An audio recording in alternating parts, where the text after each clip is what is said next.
మనకు బాగున్నప్పుడు చీమల్లాగా బెల్లం దగ్గర చీమలు చేరినట్లుగా ఎంతమంది అయినా చేరుతూ ఉంటారు. అందుకని నువ్వు మాది పెద్దదండి, మా కుటుంబాలు చాలా పెద్ద అని పొంగిపోకూడదు. నీ కన్నీటి దినాన్న నీతో ఉన్నదే నీ కుటుంబం. హల్లెలూయా.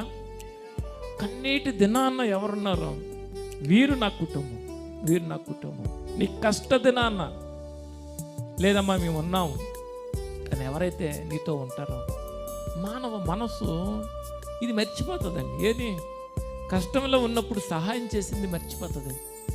మన పెళ్లి రోజు కానీ పుట్టినరోజు నాడు కానీ వాళ్ళని పిలం. మనం ఎవరిని పిలుస్తామంటే పెద్దోళ్ళు కావాలి, నాకు వాళ్ళు కావాలి, నా బంధువులు కావాలి అని పిలుస్తూ ఉంటాం.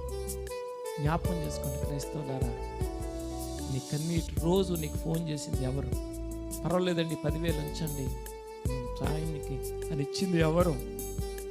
నీకు ధైర్యపు మాటలు చెప్పింది ఎవరు? వారే నీకు బంధువు.